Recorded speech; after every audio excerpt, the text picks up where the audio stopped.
தமிழக வெற்றி கழகத்திற்கும் பாஜகவுக்கும் ஒரு பெரிய அண்டர்ஸ்டாண்டிங் வந்துருச்சோ அப்படிங்கிற சந்தேகம் எங்களுக்கு வந்துருக்கு. தமிழ்நாட்டுடைய வளர்ச்சிக்கும் தமிழ்நாட்டில் இருக்கக்கூடிய குழந்தைகள், பெண்கள், விவசாயிகள்னு யாருடைய பாதுகாப்புக்கும் எந்த ஒரு வலிமையான திட்டங்களும் புதிய ஆளுநர் உரையில நிச்சயம் இல்லை.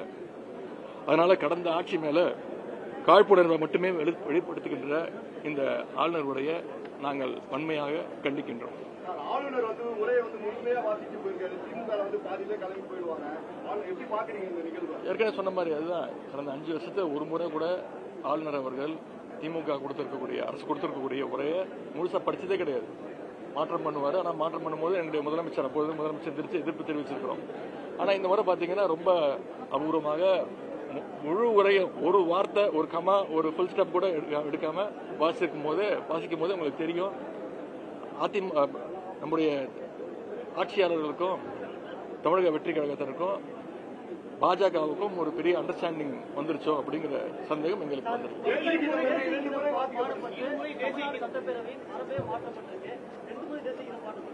சபாநாயகர் நன்றி சொல்லியிருக்கிறாரு. இதெல்லாம் மிகப்பெரிய அதிசயங்கள் இப்போ இங்க நடந்துகிட்டு இருக்கு. மரபு மீறப்பட்டிருக்கு. திமுக ஆட்சியில் எப்பவுமே தேசிய கீதம் மட்டும்தான், தமிழ்தாய் வாழ்த்து மட்டும்தான் முதல்ல வாசிக்கப்படும்.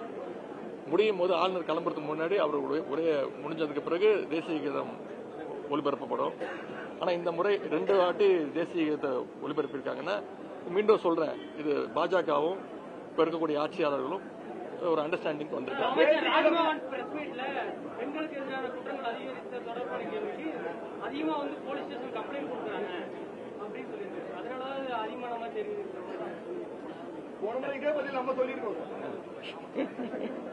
அப்புறம் எதுக்கு புதுசா ஒரு படையெல்லாம் அமைச்சாங்க?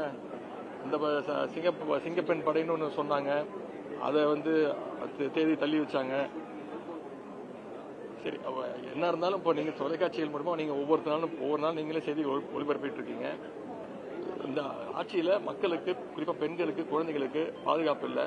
அதை இந்த அரசு உறுதி செய்யணும் அப்படின்னு திராவிட முன்னேற்ற கழகத்தின் சார்பாக நான் கேட்டுக்கொள்கிறேன்.